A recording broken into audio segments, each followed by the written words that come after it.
Opening scene. The story begins in Ireland, introducing a deeply grieving woman named Iris. Not long ago, she lost her young son, a tragedy that left her feeling like time had frozen.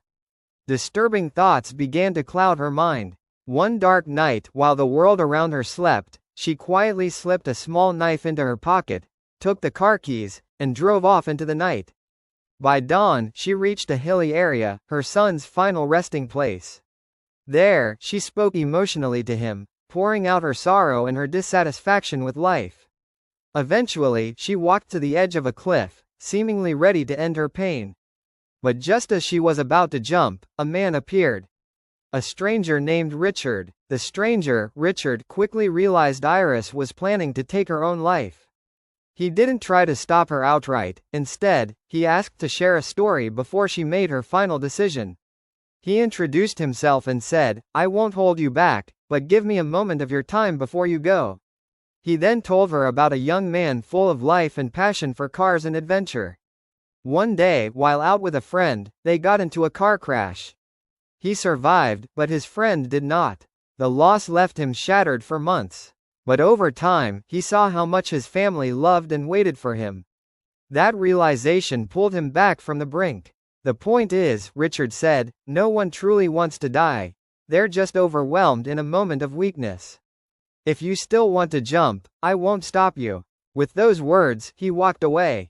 But his story lingered in Iris's mind. She stepped back from the edge and turned to return to her car, only to discover Richard had parked so closely that her car door wouldn't open. Richard came back with an umbrella, offering to help open her door.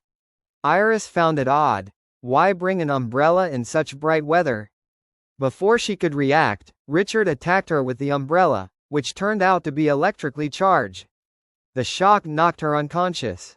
The real nightmare begins. Semi-conscious, she felt her hands being tied. Richard threw her into his car. When she woke up, she didn't panic. Instead, she tried to call her husband using her smartwatch, but Richard noticed and laughed, saying, "There's no signal here. No one can hear you." Plan failed. Iris remembered the knife she had brought. As she distracted Richard with conversation, she used the blade to cut herself free. The moment she was loose, she attacked him, damaging the car and causing it to crash into a tree. Both were injured. Iris tried to strangle Richard with a seatbelt, but he fought back. She struck again, and they were thrown out of the vehicle. Now, Iris held the knife to Richard's throat, but he smirked. "You think I'd stand here unprotected?" he said. "I injected you earlier. In 20 minutes, your whole body will shut down, no movement, no speech. Do what you can until then." Fear surged in Iris. She ran toward the forest, but the paralysis began to take over. Legs weakening, she crawled. Bugs crawled on her as she hid under a tree bark, and her scream gave away her location. Richard closed in, but Iris dragged herself into a stream, hoping to escape. He yelled, "You'll drown, you can't swim like this." But she ignored him. The current carried her across to the other side. She fought hard to reach the shore.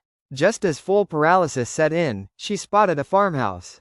She made it just outside before collapsing, unable to walk, speak, or move, except for blinking. A kind old man discovered her. He asked what had happened, but she couldn't respond, only blink. He figured out her yes, no signals. 1 blink for yes, 2 for no. Understanding her distress, he brought her inside on a cart.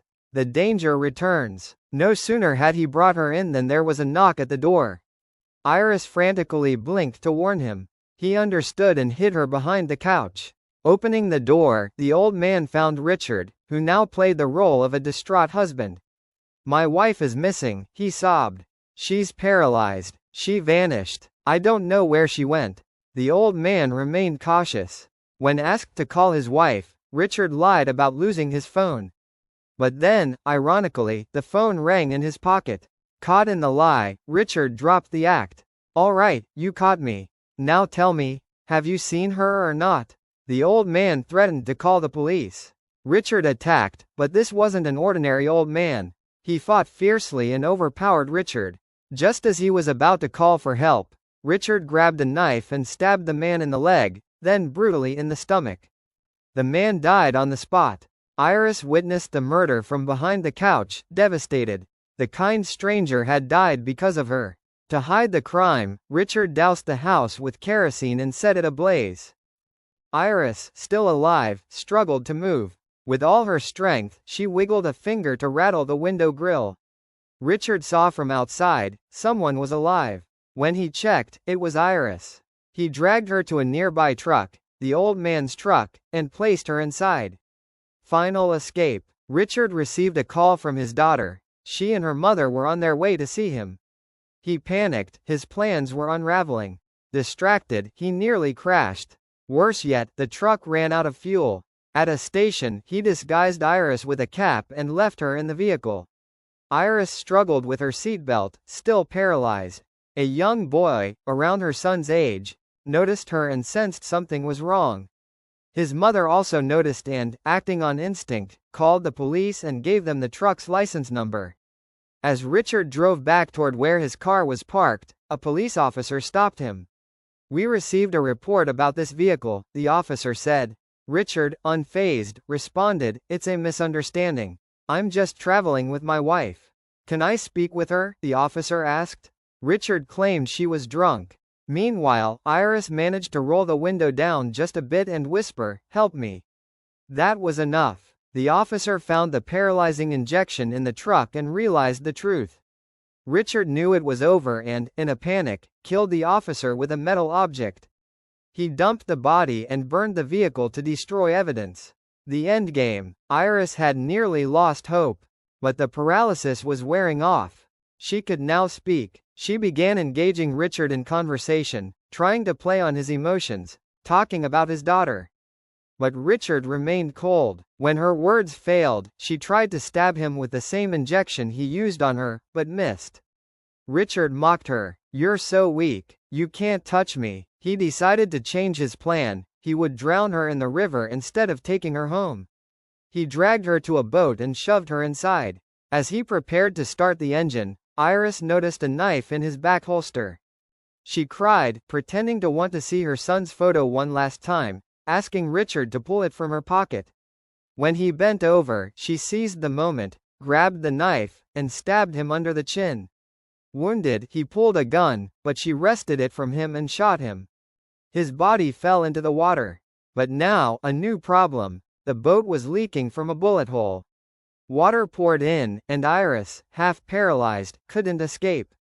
Fortunately, as her body regained movement, she floated like a corpse to the surface. When her limbs finally responded, she swam to safety. She had survived.